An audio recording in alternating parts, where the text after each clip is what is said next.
¿Y si todo lo que usted ha aprendido sobre una de las figuras más controversas del cristianismo fuera solo una pequeña fracción de la verdad? ¿Y si María Magdalena no fuera solo una discípula arrepentida, sino la guardiana de uno de los secretos más profundos de la historia cristiana? Un secreto tan poderoso que generaciones enteras de líderes religiosos trabajaron incansablemente para mantenerlo lejos de los ojos del mundo. Un secreto que involucra a una niña, una hija, un linaje sagrado que podría haber cambiado completamente el rumbo de la fe occidental. Hoy, usted está a punto de embarcarse en un viaje que desafía siglos de enseñanzas. Un viaje que explora manuscritos perdidos, tradiciones olvidadas y evidencias arqueológicas que muchos intentaron borrar. Prepárese, por favor, para cuestionar todo lo que creía saber. Durante siglos, la Iglesia ha presentado a María Magdalena de una manera muy específica.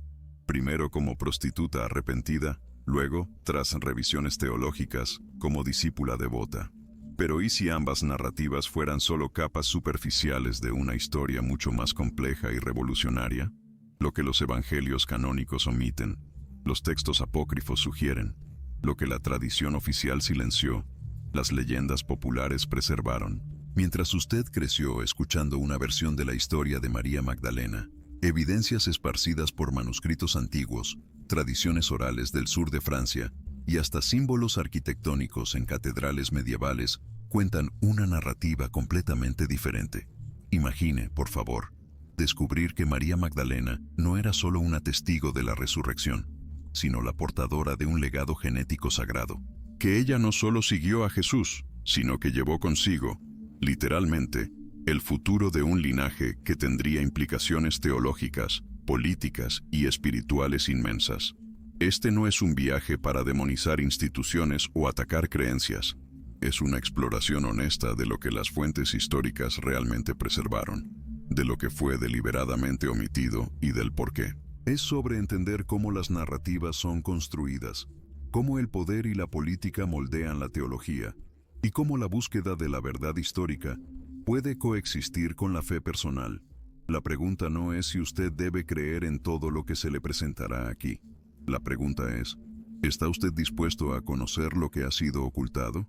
Este video no se basa en sensacionalismo o teorías infundadas.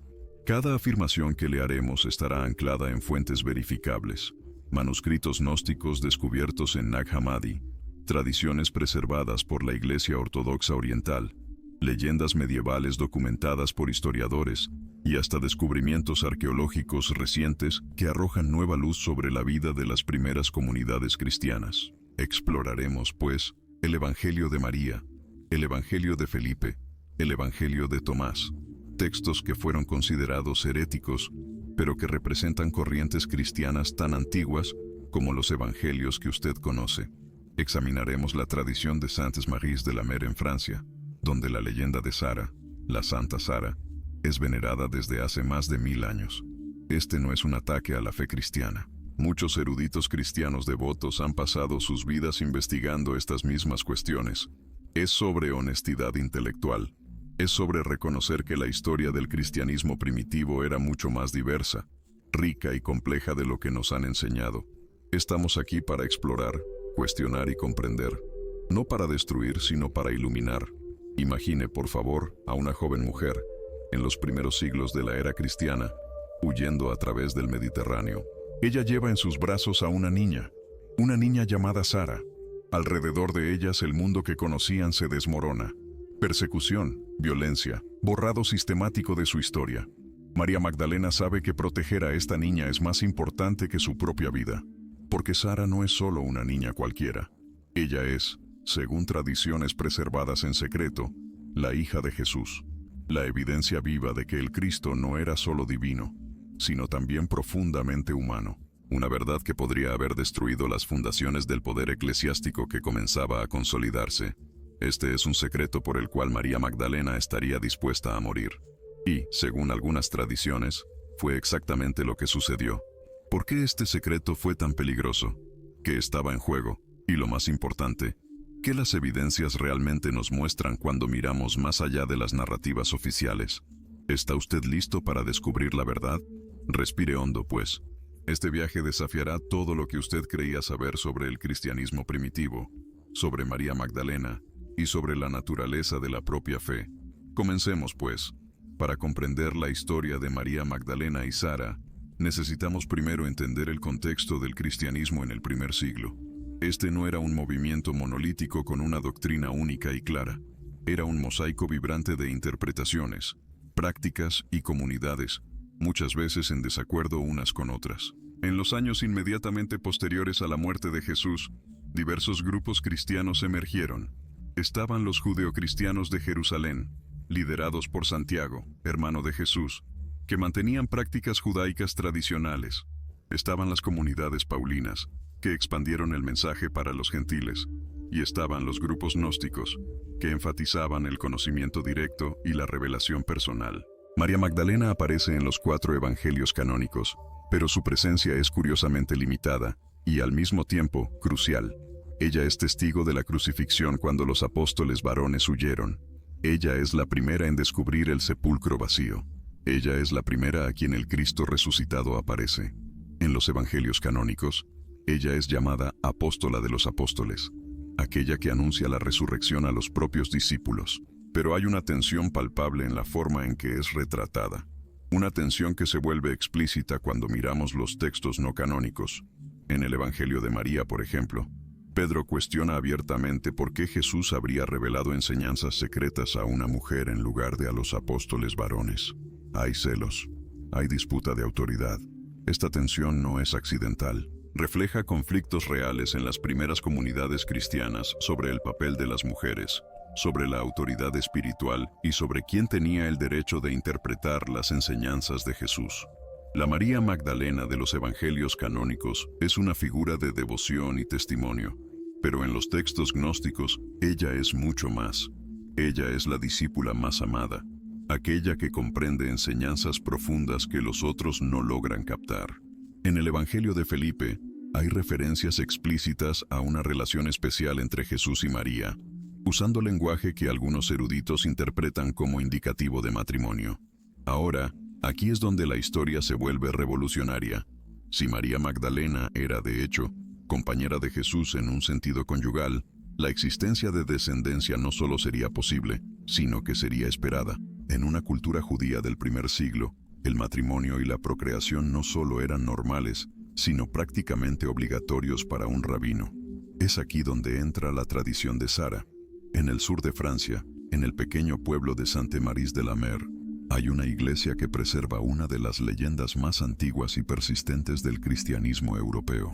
Según esa tradición, tras la crucifixión, María Magdalena, junto con otras Marías y una niña llamada Sara, huyó de Tierra Santa en una barca sin remos, guiada milagrosamente a través del Mediterráneo hasta la costa francesa. Sara es descrita de formas variadas, a veces como una sirvienta egipcia, a veces como una niña de origen misterioso. Pero hay tradiciones orales, preservadas especialmente entre comunidades gitanas que peregrinan a este lugar desde hace siglos, que identifican a Sara como algo mucho más significativo, la hija de Jesús y María Magdalena. Esta no es una teoría moderna. Referencias a esta tradición aparecen en textos medievales, en leyendas populares, en símbolos arquitectónicos de catedrales que conocían la historia. Lo que es moderno es la disposición a discutirla abiertamente. La transformación de María Magdalena de posible esposa de Jesús y madre de su hija a prostituta arrepentida no ocurrió por accidente. Fue un proceso deliberado que comenzó siglos después y alcanzó su punto álgido cuando el Papa Gregorio I, en 591 d.C., consolidó oficialmente esta interpretación. ¿Por qué? ¿Por qué transformar a la apóstola de los apóstoles en una figura de pecado y arrepentimiento? La respuesta tiene todo que ver con el poder, la autoridad y el tipo de iglesia que se estaba construyendo. Una iglesia jerárquica, patriarcal, donde las mujeres no podían tener autoridad espiritual significativa. Borrar la verdadera historia de María Magdalena era borrar el potencial revolucionario de su testimonio. Y si había un descendiente, una heredera del linaje de Jesús, esto necesitaba ser enterrado aún más profundamente. Pero las leyendas y tradiciones, por más persistentes que sean, no son evidencia suficiente. Necesitamos revisar los textos. Necesitamos examinar lo que los manuscritos antiguos realmente dicen sobre María Magdalena. sobre su relación con Jesús y sobre lo que ocurrió después de la crucifixión. Y aquí es donde la historia se vuelve verdaderamente fascinante. Porque cuando usted realmente lee los evangelios gnósticos, cuando examina los textos apócrifos sin el filtro de siglos de interpretación teológica, usted encuentra una María Magdalena completamente diferente de la que fue presentada por la iglesia oficial. Usted encuentra una líder espiritual, una visionaria, una mujer en quien Jesús claramente confiaba de maneras que perturbaban a los otros discípulos. Y usted encuentra evidencia de que algo significativo sobre su historia fue deliberadamente suprimido. ¿Qué fue exactamente lo que se ocultó? Y más importante aún, ¿por qué? Para responder a estas preguntas, necesitamos sumergirnos en los textos que la Iglesia intentó borrar.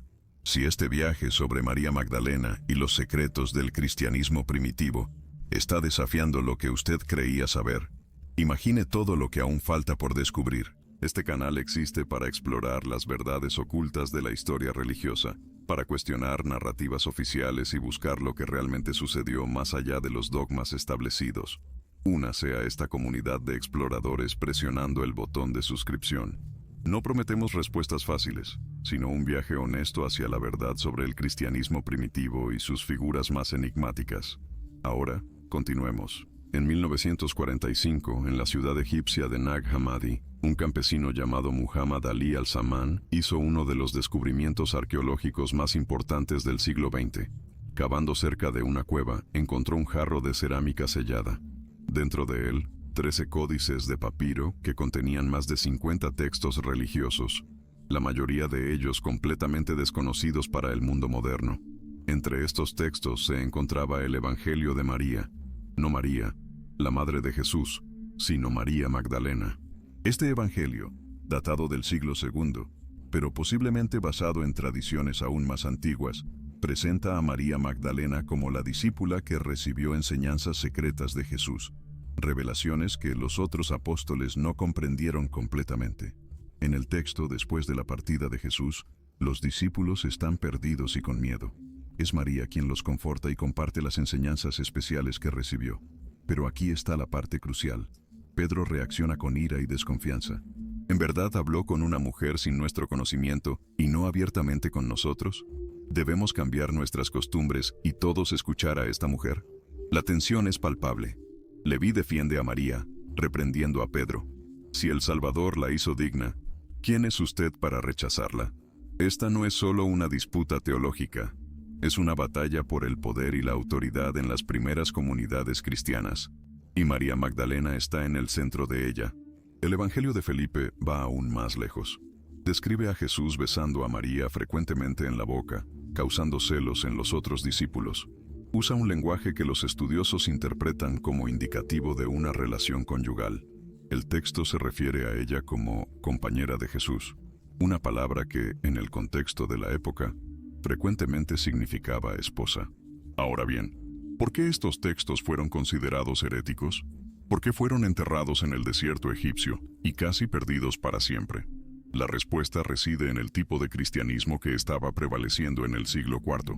Cuando el emperador Constantino legalizó el cristianismo y posteriormente ayudó a consolidar una ortodoxia única, todas las otras versiones de la fe cristiana, incluyendo aquellas que honraban a María Magdalena como líder espiritual y posible compañera de Jesús, fueron sistemáticamente eliminadas. Libros fueron quemados, líderes fueron exiliados o ejecutados, comunidades fueron dispersadas, y narrativas alternativas sobre figuras como María Magdalena fueron borradas de los registros oficiales. Pero algunas tradiciones no pudieron ser completamente destruidas.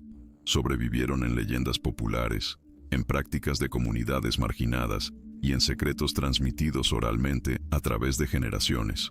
¿Por qué esta supresión fue tan importante para la Iglesia naciente? Primero, reconocer a María Magdalena como líder espiritual de igual importancia que los apóstoles hombres socavaría la estructura patriarcal que se estaba construyendo. Si las mujeres podían ser apóstoles, si podían recibir revelaciones divinas directas, si podían liderar comunidades, toda la jerarquía exclusivamente masculina que se estaba estableciendo sería cuestionable. Segundo, si Jesús estaba casado y tenía hijos, esto cambiaría completamente la comprensión de su naturaleza. La teología que se estaba desarrollando enfatizaba cada vez más la divinidad de Jesús en detrimento de su humanidad. Un Jesús casado, con familia, era demasiado humano para encajar en esa narrativa. Tercero, y quizás lo más importante, si existía una descendencia de Jesús, existía un linaje de sangre sagrada. Esto crearía una autoridad que rivalizaría o incluso superaría la autoridad de los obispos y del Papa. La legitimidad del liderazgo de la Iglesia sería constantemente cuestionada por la existencia de herederos directos de Jesús. No estamos hablando de una conspiración maligna, sino de un proceso histórico comprensible. Líderes religiosos consolidando poder, definiendo la ortodoxia, eliminando alternativas que amenazaban su autoridad. Así es como funciona el poder, no solo en la religión, sino en todas las instituciones humanas. Pero las consecuencias fueron profundas. La verdadera historia de María Magdalena fue sepultada, y con ella, posiblemente, la historia de Sara. Los textos gnósticos nos dan pistas sobre quién era realmente María Magdalena. Pero ¿qué hay de Sara? ¿Dónde está la evidencia de su existencia? Para ello necesitamos mirar más allá de los manuscritos antiguos. Necesitamos examinar tradiciones orales, leyendas locales e incluso prácticas religiosas que sobrevivieron en los márgenes del cristianismo oficial. Y cuando hacemos esto, encontramos algo sorprendente, una veneración consistente que atraviesa siglos de una figura misteriosa llamada Sara. Examinemos, pues, por favor, 3 conceptos fundamentales que son esenciales para comprender esta historia: la naturaleza del matrimonio en el judaísmo del primer siglo, el significado del linaje mesiánico y el concepto gnóstico de conocimiento sagrado transmitido a través de relaciones íntimas. Primero, el matrimonio en el judaísmo del primer siglo. No solo era normal que los rabinos estuvieran casados, era virtualmente obligatorio. La tradición judía enfatiza la importancia de la familia, de la procreación y de la continuidad del linaje. Un rabino soltero habría sido sumamente inusual, incluso sospechoso. Los evangelios nunca afirman explícitamente que Jesús fuera soltero. Este es un silencio que los estudiosos han notado. En una cultura donde el estado civil de figuras públicas siempre era mencionado, la ausencia de cualquier referencia al celibato de Jesús es, por lo menos, intrigante. Más aún, hay detalles en los evangelios canónicos que podrían leerse de forma diferente. Las bodas de Caná, donde Jesús realiza su primer milagro, han sido interpretadas por algunos estudiosos como posiblemente su propio matrimonio, explicando por qué su madre tendría autoridad para instruirle y por qué él estaría tan involucrado con los detalles de la celebración. Segundo concepto, linaje mesiánico. En el judaísmo, la expectativa mesiánica estaba íntimamente ligada a la descendencia davídica. El Mesías sería de la casa de David. Tanto Mateo como Lucas se esfuerzan por trazar la genealogía de Jesús hasta David, aunque curiosamente a través de José, a quien ellos mismos afirman no ser el padre biológico de Jesús. Si Jesús tuvo hijos, esos hijos serían herederos directos del linaje davídico. Esto tendría implicaciones políticas y teológicas inmensas. El tercer concepto es quizás el más complejo: la idea gnóstica de que el conocimiento sagrado, gnosis, podría transmitirse a través de relaciones íntimas. En los evangelios gnósticos hay un énfasis consistente en María Magdalena como receptora de conocimiento secreto. Este conocimiento no es solo intelectual, es experiencial, místico, transmitido en momentos de proximidad íntima con lo divino. El Evangelio de Felipe usa el simbolismo del cuarto nupcial como una metáfora para la unión mística. Pero los estudiosos debaten si era solo una metáfora o si reflejaba prácticas reales de algunas comunidades gnósticas cristianas primitivas.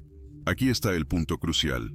En tradiciones gnósticas, la sexualidad sagrada no era vista como pecaminosa, sino como un camino potencial hacia la comprensión divina. Esto está en completo contraste con la creciente desconfianza de la sexualidad que caracterizó al cristianismo ortodoxo emergente, especialmente después de la influencia de teólogos como Agustín. Si María Magdalena era compañera de Jesús en este sentido, tanto conyugal como espiritualmente, ella tendría un tipo de autoridad y conocimiento que ningún otro discípulo podría reclamar. Ella sería no solo testigo de enseñanzas, sino receptora de revelación íntima. Y si hubo una niña nacida de esta unión, Sara, esa niña no sería solo heredera de un linaje genético, sino portadora de un legado espiritual. Ella sería, simbólica y quizás literalmente, la fusión de lo humano y lo divino, del conocimiento revelado y de la descendencia física. Este es el concepto que la Iglesia Ortodoxa consideraba el más peligroso de todos.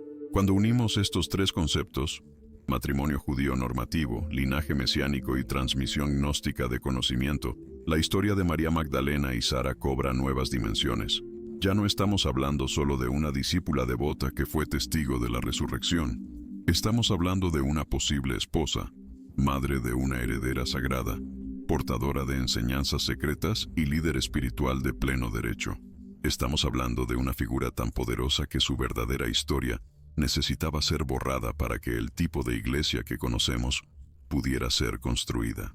Y estamos hablando de una niña, Sara, que representaba todo lo que la ortodoxia emergente temía.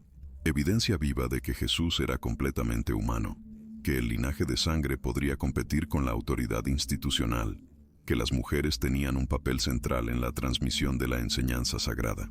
Ahora, usted podría estarse preguntando, ¿son estas solo teorías fascinantes o hay evidencia concreta?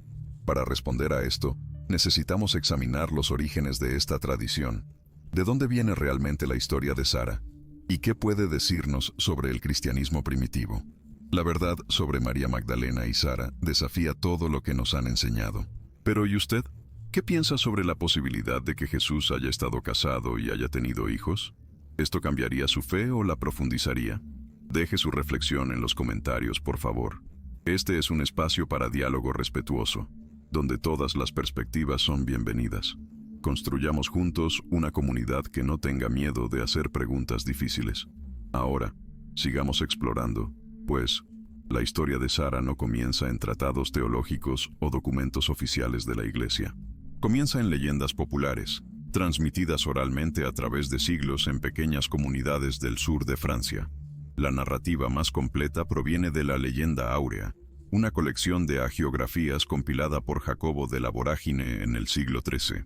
Según esta compilación, tras la muerte de Jesús, las autoridades judías en Jerusalén colocaron a María Magdalena, María Salomé, María Jacobé y a una niña llamada Sara en un barco sin remos ni vela, esperando que murieran en el mar. Milagrosamente, según la leyenda, el barco atravesó el Mediterráneo y llegó a la costa de Provenza, en la actual Francia, en un lugar que más tarde sería llamado Sainte-Maries de la Mer, Santas Marías del Mar. Sara es descrita de diversas formas en estas tradiciones. Algunas versiones la identifican como una sirvienta egipcia que acompañaba a las Marías. Otras la describen como una mujer local que ayudó a las Marías cuando llegaron. Pero hay una tercera tradición, más antigua y persistente entre ciertas comunidades, que identifica a Sara como la hija de Jesús y María Magdalena. Esta tercera versión nunca fue oficialmente registrada por la Iglesia, por razones obvias, pero sobrevivió en tradiciones orales, especialmente entre los gitanos de Europa, quienes durante siglos han hecho peregrinaciones a Sainte-Marie de la Mer para venerar a Santa Sara Cali, Sara, la negra. ¿Por qué negra? Algunas interpretaciones sugieren que se refiere a su piel oscura, posiblemente indicando descendencia de Medio Oriente o del norte de África. Otras ven en esto un simbolismo más profundo. La Madonna Negra, figura que aparece en muchas tradiciones esotéricas europeas, representando sabiduría oculta y conocimiento sagrado femenino. Lo innegable es que la veneración de Sara en Sainte-Marie de la Mer antecede a los registros escritos. Está enraizada en la memoria colectiva de comunidades que preservaron esta tradición incluso cuando era peligroso hacerlo. Además de las leyendas, hay evidencias más tangibles que merecen atención. Primero, la propia iglesia de Sainte-Marie de la Mer, construida en el siglo IX pero en un lugar con evidencia de veneración cristiana muy anterior. La cripta de la iglesia contiene una estatua de Sara Cali, objeto de veneración continua desde hace siglos. Análisis arqueológicos muestran que este lugar era considerado sagrado mucho antes de la construcción de la iglesia actual. Segundo, hay referencias en textos medievales a tradiciones sobre María Magdalena en Provenza. Aunque estos textos no mencionan explícitamente a Sara como hija de Jesús, documentan una tradición persistente de que María Magdalena no estaba sola cuando llegó a Francia, que había una niña con ella. Tercero, Símbolos arquitectónicos en catedrales medievales francesas contienen referencias enigmáticas a María Magdalena, que van más allá de su imagen canónica. En algunas representaciones, ella es mostrada con símbolos de realeza, con elementos que sugieren un linaje sagrado. Cuarto, y quizás más intrigante, tradiciones en comunidades judías medievales en Provenza preservaron historias sobre descendientes de rabinos de Tierra Santa que habrían llegado a la región en el primer siglo. Aunque estas tradiciones no son explícitas, los estudiosos han notado paralelos curiosos con las leyendas de María Magdalena y Sara. Ninguna de estas evidencias es concluyente por sí misma, pero juntas sugieren que había tradiciones muy antiguas sobre una presencia significativa relacionada con figuras del cristianismo primitivo en el sur de Francia. ¿Por qué estas tradiciones surgieron específicamente en Provenza? Una posibilidad es geográfica e histórica. Provenza tenía conexiones comerciales establecidas con el Mediterráneo oriental. Comunidades judías existían en la región desde el primer siglo. Si alguien estuviera huyendo de Palestina en el periodo posterior a la crucifixión, las rutas marítimas hacia el sur de Francia eran viables. Otra posibilidad es que Provenza se convirtió en un refugio para tradiciones cristianas alternativas que no podían sobrevivir en regiones bajo un control más riguroso de la Iglesia ortodoxa. Comunidades cátaras, gnósticas y otras corrientes heréticas florecieron en esta región durante siglos. Pero independientemente de cómo surgieron estas tradiciones, revelan algo importante. En los primeros siglos del cristianismo, existían múltiples narrativas sobre María Magdalena y sobre lo que sucedió después de la muerte de Jesús, y algunas de esas narrativas incluían a una niña.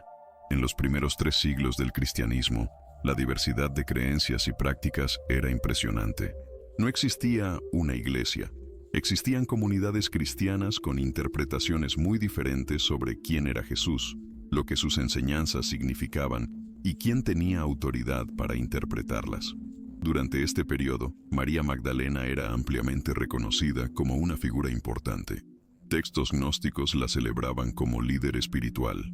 Comunidades en Egipto, Siria y otras regiones mantenían tradiciones que honraban su papel especial, pero ya existían tensiones.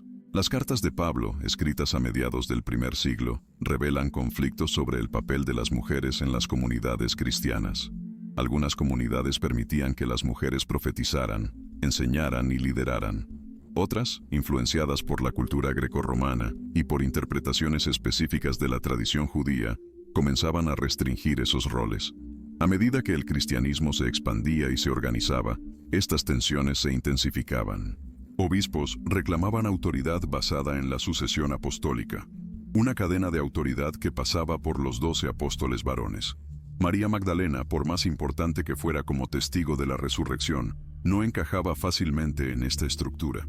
Y si existían tradiciones sobre ella como esposa de Jesús o madre de su hija, esas tradiciones eran especialmente problemáticas. Sugerían una autoridad que trascendía la jerarquía episcopal emergente, una autoridad basada en una relación directa y en un linaje de sangre.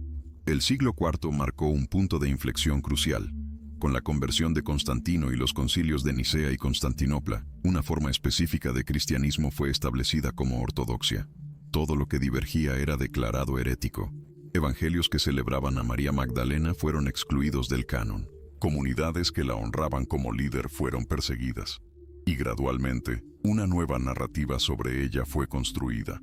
En 591, el Papa Gregorio I consolidó oficialmente la interpretación de María Magdalena como prostituta arrepentida, fusionando su identidad con otras figuras femeninas de los evangelios. Esta fue una transformación deliberada. La apóstola de los apóstoles se convertía en ejemplo de pecado y redención, pero no de liderazgo. Durante este periodo, sin embargo, tradiciones alternativas sobrevivieron en regiones periféricas. La Provenza, lejos del control directo de Roma, preservó leyendas locales. Comunidades en Egipto y Siria, que se separaron de la iglesia oficial tras controversias cristológicas, mantuvieron sus propias tradiciones sobre María Magdalena. Y en todos esos lugares, historias sobre Sara, a veces veladas, a veces explícitas, continuaron circulando. No en tratados teológicos oficiales, sino en leyendas populares, en canciones, en tradiciones orales transmitidas de generación en generación. La Iglesia oficial pudo haber controlado los textos escritos y la doctrina formal, pero no podía controlar completamente la memoria colectiva de comunidades marginadas. La Edad Media vio un resurgimiento fascinante de la veneración de María Magdalena, particularmente en Francia. Catedrales fueron dedicadas a ella. Sus supuestas reliquias se convirtieron en objetos de peregrinación, pero curiosamente, esta veneración a menudo incorporaba elementos que no encajaban en la narrativa oficial de la prostituta arrepentida. Ella era frecuentemente retratada con símbolos de realeza, con libros, indicando conocimiento y enseñanza, y en posiciones de destaque que sugerían una autoridad espiritual superior. Las peregrinaciones a Saintes-Maries de la Mer continuaron ininterrumpidas. La veneración de Santa Sara Cali entre los gitanos se volvió cada vez más establecida. En el periodo moderno, especialmente después de los descubrimientos de Nag Hammadi en 1945, estudiosos comenzaron a reexaminar seriamente quién era realmente María Magdalena. La Iglesia Católica, en 2016, elevó oficialmente su día de celebración al estatus de fiesta, reconociendo su papel como apóstola de los apóstoles. Una rehabilitación parcial de su verdadera importancia. Pero la cuestión de Sara permanece, oficialmente no reconocida, pero persistentemente venerada. Una tradición que se niega a morir, preservada por comunidades que mantienen viva una memoria que la ortodoxia intentó borrar. La metamorfosis de María Magdalena de líder espiritual a prostituta arrepentida es uno de los ejemplos más claros de cómo las narrativas son deliberadamente reformuladas para servir a propósitos institucionales. Este proceso no sucedió de una vez. Fue gradual, sistemático y profundamente político. Primero, hubo la fusión de identidades. Los evangelios mencionan a varias mujeres diferentes: María Magdalena, María de Betania, hermana de Lázaro, y una mujer pecadora anónima que ungió a Jesús. Estas son claramente figuras distintas en los textos, pero la tradición occidental, solidificada por Gregorio I, las fusionó a todas en una única persona: María Magdalena, la prostituta. ¿Por qué hacer esto? Porque una María Magdalena que era simplemente una discípula devota, testigo de la resurrección y posiblemente líder de comunidades cristianas primitivas, era peligrosa para la jerarquía emergente. Pero una María Magdalena que era ejemplo de pecado sexual y subsiguiente arrepentimiento, servía perfectamente a los propósitos de una iglesia cada vez más obsesionada con la pureza sexual y el control sobre las mujeres. La prostituta arrepentida no amenaza la autoridad masculina. Por el contrario, refuerza la narrativa de que las mujeres necesitan salvación a través de los hombres, Jesús, y por extensión, sus representantes masculinos en la iglesia. Segundo, hubo el borrado activo de textos que la retrataban de manera diferente. Evangelios gnósticos fueron quemados. Comunidades que los preservaban fueron dispersadas o destruidas. Durante siglos, la única versión disponible era la versión oficial. Tercero, hubo la supresión de tradiciones sobre su posible relación con Jesús. Cualquier sugerencia de que Jesús tenía una compañera o cónyuge era tratada como blasfemia. La teología que se desarrolló enfatizaba cada vez más el celibato como superior al matrimonio, especialmente para líderes religiosos. María Magdalena como esposa de Jesús simplemente no podía existir en esta teología, así que esa posibilidad fue eliminada del discurso oficial. Si la transformación de María Magdalena fue sistemática, el borrado de Sara fue aún más completo. Sara nunca fue mencionada en textos canónicos. Las tradiciones sobre ella existen solo en leyendas locales, en hagiografías medievales de legitimidad cuestionable y en prácticas de comunidades marginadas. ¿Por qué un silencio tan absoluto? Porque Sara representaba la amenaza definitiva a la autoridad institucional de la Iglesia. Si ella era, de hecho, hija de Jesús, entonces, primero, esto confirmaría la humanidad de Jesús de una forma que complicaba las teologías sobre su divinidad. Un Jesús que procrea es ineludiblemente humano, cuerpo y biología. Segundo, crearía una línea de descendencia con una reivindicación de autoridad que rivalizaría o superaría la de obispos y papas, herederos de sangre de Cristo, contra sucesores apostólicos. Sería una batalla que la Iglesia no podía permitir. Tercero, validaría el papel de María Magdalena no solo como discípula, sino como madre del linaje sagrado. Esto le daría a ella y por extensión a todas las mujeres, una posición teológica que la estructura patriarcal de la Iglesia no podía aceptar. Así que Sara fue borrada. No solo ignorada, sino activamente excluida de cualquier reconocimiento oficial. Su veneración fue permitida solo en los márgenes, entre gitanos, en comunidades periféricas, en tradiciones que la ortodoxia podía desconsiderar como superstición popular. Los mecanismos a través de los culas, formas en que estas distorsiones fueron implementadas son ilustrativas. Control de textos. Definir cuáles evangelios eran verdaderos y cuáles falsos. Destruir sistemáticamente los textos alternativos. Control de la interpretación. Establecer que solo las autoridades eclesiásticas aprobadas podían interpretar las escrituras. Declarar herética cualquier interpretación alternativa. Control de la narrativa. Repetir consistentemente la versión oficial hasta que se volviera sentido común. Ridiculizar o demonizar las versiones alternativas. Control de la memoria. Borrar las tradiciones orales a través de la persecución de las comunidades que las preservaban. Estos no son mecanismos exclusivos del cristianismo. Son las herramientas estándar a través de las cuales las instituciones de poder controlan las narrativas históricas. Comprender estos mecanismos no es atacar la fe. Es reconocer cómo funciona el poder, incluso dentro de contextos religiosos. Los descubrimientos de Nag Hammadi en 1945 cambiaron fundamentalmente nuestra comprensión del cristianismo primitivo. Estos textos, preservados en el desierto egipcio por casi 1600 años, nos dan acceso directo a formas de cristianismo que fueron sistemáticamente eliminadas. El Evangelio de María, aunque fragmentario, es revolucionario. Preserva diálogos entre María Magdalena y los otros discípulos después de la partida de Jesús. Ella comparte una visión que tuvo, enseñanzas que recibió en privado. Los discípulos reaccionan de formas reveladoras, algunos con gratitud, otros, especialmente Pedro, con hostilidad. Hermana, le dice Leví a María, sabemos que el Salvador la amó más que a todas las otras mujeres. Cuéntenos las palabras del Salvador que usted recuerda, aquellas que usted conoce pero que nosotros no conocemos ni hemos oído. Esta es una afirmación extraordinaria. María tenía acceso a enseñanzas que los otros no tenían. Ella era, en un sentido muy real, la guardiana de conocimiento secreto. El Evangelio de Felipe es aún más explícito sobre la relación entre Jesús y María. La compañera del Salvador es María Magdalena. El Salvador la amaba más que a todos los discípulos y solía besarla frecuentemente en la boca. Los otros discípulos se sintieron ofendidos y expresaron desaprobación. Le dijeron, ¿por qué la ama más que a todos nosotros? Estudiosos debaten el significado exacto de compañera y besar en la boca. Algunos argumentan que es lenguaje metafórico para intimidad espiritual. Otros ven indicaciones claras de una relación conyugal. Lo que es indiscutible es que estos textos presentan a María Magdalena de una forma radicalmente diferente a la narrativa oficial. En el sur de Francia, las tradiciones sobre María Magdalena son increíblemente ricas y persistentes. Múltiples localidades reclaman conexiones con ella. Sainte-Marie de la Mer, donde habría desembarcado. Saint-Maximin-la-Sainte-Baume, donde supuestamente está enterrada. Y la gruta de la Sainte-Baume, donde habría pasado sus últimos años en contemplación. Las peregrinaciones a estos lugares datan de al menos el siglo IX, pero las evidencias sugieren tradiciones mucho más antiguas.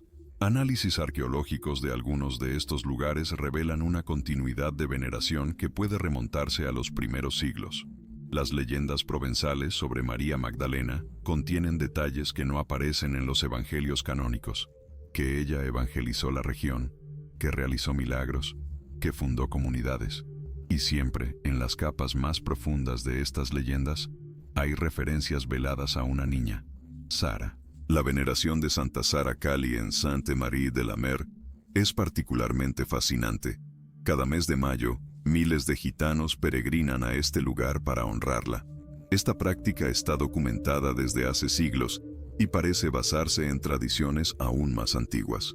Sara es llevada en procesión hasta el mar, en una ceremonia que mezcla elementos cristianos con prácticas que parecen remitir a tradiciones mucho más antiguas. En las últimas décadas, los descubrimientos arqueológicos han arrojado nueva luz sobre el cristianismo primitivo, de formas que indirectamente apoyan la posibilidad de narrativas alternativas sobre figuras como María Magdalena. Las excavaciones en sitios del primer siglo en Palestina revelaron evidencias de comunidades cristianas primitivas, con prácticas sorprendentemente diversas. Algunas claramente incluían a mujeres en posiciones de liderazgo, contrariando la narrativa de que las mujeres siempre estaban subordinadas en las primeras iglesias.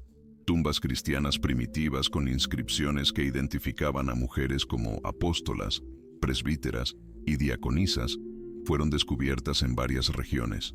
Esto confirma que, en los primeros siglos, antes de la consolidación de la ortodoxia, las mujeres ejercían autoridad religiosa formal. Análisis de ADN de osamentas en osarios judíos del primer siglo revelaron patrones familiares complejos, incluyendo evidencia de que figuras religiosas importantes tenían familias.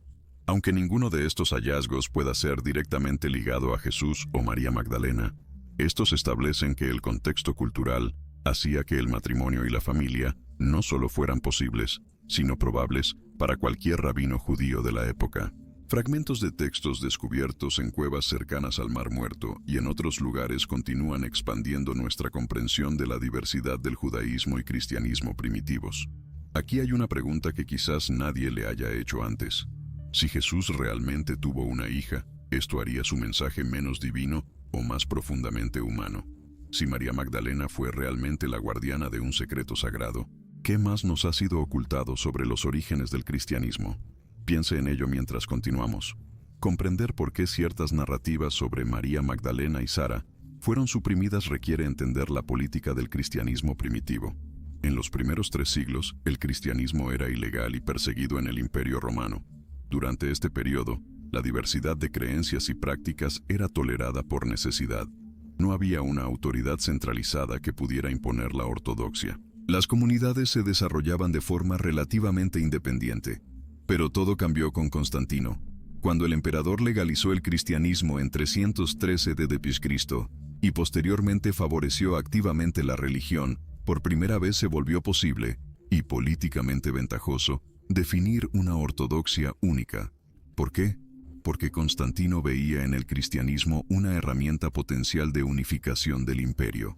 Pero para ello, el cristianismo necesitaba ser unificado internamente. Múltiples versiones compitiendo entre sí creaban división, no unidad. Los concilios de Nicea, 325, y Constantinopla, 381, no fueron solo eventos teológicos, fueron eventos políticos. Obispos reunidos bajo patrocinio imperial definieron lo que era verdadera fe y lo que era herejía. Y no sorprendentemente, la versión que prevaleció fue aquella que mejor servía a los intereses de una alianza entre poder imperial y poder eclesiástico. Esta versión requería jerarquía clara, obispos con autoridad derivada de sucesión apostólica, exclusión de mujeres de posiciones de autoridad formal, énfasis en la divinidad de Jesús de formas que lo separaran de la humanidad común, supresión de cualquier tradición que pudiera crear fuentes de autoridad rivales. María Magdalena, como líder espiritual de pleno derecho, amenazaba el primero y segundo puntos. Jesús, como hombre casado con hijos, amenazaba el tercero. Y Sara, como heredera del linaje sagrado, amenazaba directamente el cuarto. Así que estas narrativas no podían simplemente ser permitidas a coexistir con la ortodoxia emergente. Necesitaban ser eliminadas. El borrado de estas tradiciones tuvo costos profundos que aún sentimos. Primero, el costo para las mujeres. Al transformar la figura femenina más prominente del cristianismo primitivo, María Magdalena, en prostituta, la Iglesia estableció un patrón de cómo las mujeres serían vistas y tratadas. ¿Mujeres como líderes espirituales? Imposible, porque incluso la más importante de ellas era, en la narrativa oficial, definida por pecado sexual. Segundo, el costo para la comprensión de la humanidad de Jesús. Al insistir en que Jesús no pudo haber tenido relaciones humanas normales, esposa, hijos, familia, la teología creó una distancia entre Cristo y la experiencia humana común. Esto hizo a Jesús menos accesible, menos comprensible como modelo de vida humana plena. En tercer lugar, el costo intelectual e histórico. Al destruir textos, al perseguir comunidades alternativas, Siglos de diversidad teológica y práctica religiosa se perdieron. Nunca sabremos completamente cómo el cristianismo pudo haberse desarrollado si a estas tradiciones se les hubiera permitido florecer. En cuarto lugar, el establecimiento de un patrón de control a través de la supresión de conocimiento.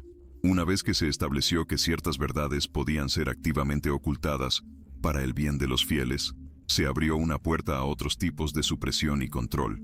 Estos costos no son abstractos. Moldearon 2000 años de historia, influyeron en miles de millones de vidas. Pero es importante reconocer que no todos aceptaron pasivamente este borrado. Hubo resistencia. Comunidades gnósticas preservaron sus textos, enterrándolos en desiertos para generaciones futuras. Monjes copistas, aun arriesgando castigo, mantuvieron copias de evangelios prohibidos. Tradiciones orales fueron transmitidas secretamente a través de generaciones. La veneración de Santa Sara continuó en los márgenes, preservada por comunidades gitanas que no se sometían al control eclesiástico total. Leyendas sobre María Magdalena en la Provenza sobrevivieron porque comunidades locales las valoraban más que la aprobación de Roma. Esta resistencia no fue motivada por rebeldía, sino por un sentido profundo de que algo importante se estaba perdiendo, que la verdad completa sobre María Magdalena, sobre Jesús, sobre los orígenes del cristianismo, merecía ser preservada. Y en muchos casos, así fue. Fragmentariamente, imperfectamente, pero así fue. Comencemos pues con lo que los evangelios canónicos, Mateo, Marcos, Lucas y Juan, realmente dicen sobre María Magdalena. Primer hecho importante. Ella es mencionada en los 4 evangelios, y siempre en contextos cruciales. Esto por sí solo establece su importancia histórica. Figuras inventadas o marginales no aparecen consistentemente en fuentes independientes. Marcos 15:40-41 la identifica como una de las mujeres que seguían a Jesús y le servían desde Galilea. Esto significa que ella no era solo una seguidora de Jerusalén, sino que formaba parte del círculo íntimo que acompañaba a Jesús durante su ministerio itinerante.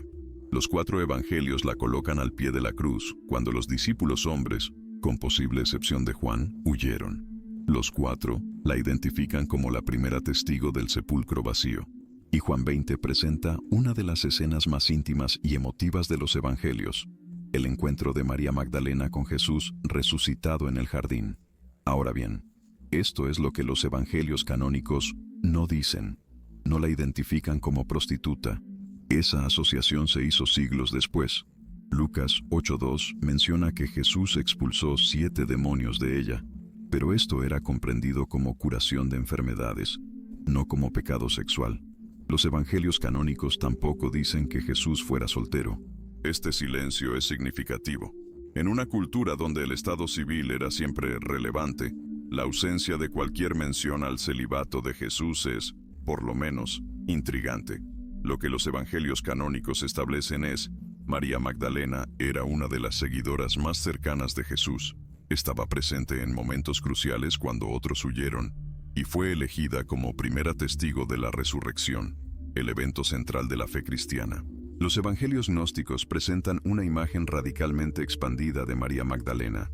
El Evangelio de María, siglo II, la coloca como receptora de revelaciones privadas. Cuando los discípulos están confusos y con miedo tras la partida de Jesús, es María quien los consuela y enseña. Pedro cuestiona su autoridad. ¿Será que él realmente habló con una mujer sin nuestro conocimiento? Leví la defiende.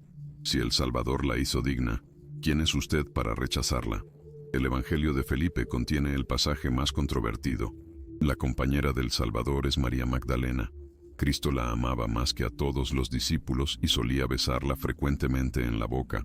El término compañera, koinonos en griego, puede significar simplemente pareja o asociada, pero en contextos contemporáneos frecuentemente tenía connotaciones conyugales.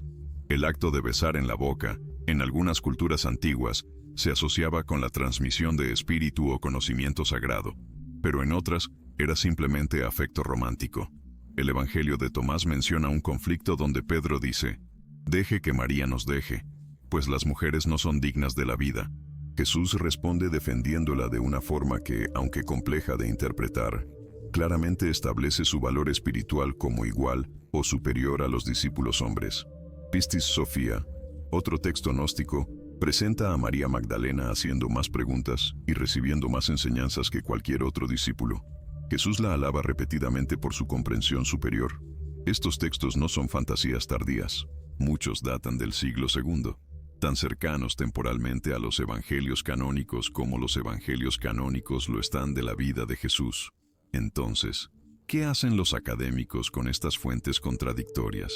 El consenso académico actual reconoce que María Magdalena era históricamente una figura de gran importancia en el cristianismo primitivo. Su transformación en prostituta fue una construcción posterior sin base en los textos más antiguos. Había tradiciones cristianas primitivas que la retrataban como líder espiritual y receptora de revelaciones especiales. La naturaleza exacta de su relación con Jesús permanece objeto de debate académico legítimo. Sobre la cuestión de si Jesús estuvo casado, algunos estudiosos, incluyendo cristianos devotos, argumentan que sería no solo posible, sino probable dado el contexto cultural. Otros argumentan que el silencio de los textos sobre el matrimonio es evidencia de celibato. No hay consenso. Sobre Sara, no hay mención en textos del I o II siglo. Las primeras referencias aparecen solo en leyendas medievales. Esto no prueba que ella no existió. La ausencia de evidencia no es evidencia de ausencia, pero significa que cualquier afirmación sobre ella permanece en el reino de la tradición, no de la historia verificable. La cuestión no es ¿qué probamos con certeza?, sino ¿qué es históricamente plausible y teológicamente significativo? Una de las cosas más importantes a reconocer sobre la historia de María Magdalena y Sara es que no necesitamos elegir entre fe e investigación histórica. Estas no son enfoques mutuamente excluyentes. Para muchas personas de fe, la investigación honesta sobre los orígenes históricos del cristianismo no debilita la fe, la profundiza. Descubrir que Jesús pudo haber estado casado no lo hace menos sagrado. Hace su experiencia humana más completa, su comprensión del amor humano más profunda. De la misma manera, descubrir que María Magdalena era una líder espiritual respetada, no una prostituta, no socava el mensaje de redención. Solo cambia nuestra comprensión de quién era ella realmente. Existen varias formas de integrar estos descubrimientos con la fe. Primer enfoque: reconocer que las escrituras son inspiradas espiritualmente pero también documentos históricos, producidos por personas en contextos culturales específicos. Lo que fue incluido, excluido o enfatizado refleja tanto elecciones divinas como humanas.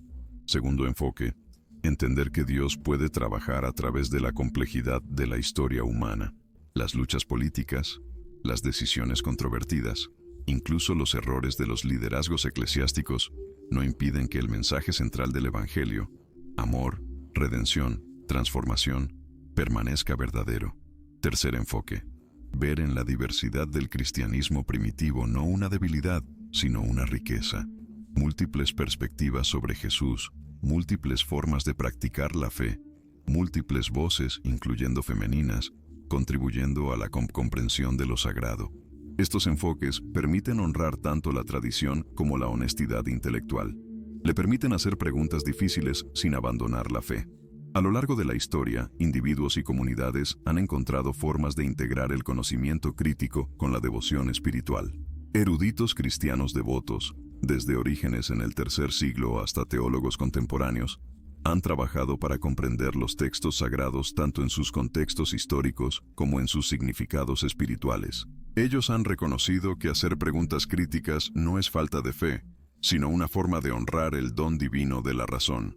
Comunidades monásticas medievales preservaron manuscritos antiguos, incluyendo algunos que desafiaban ortodoxias establecidas, porque valoraban el conocimiento y la preservación histórica, aun cuando esto creaba tensiones teológicas.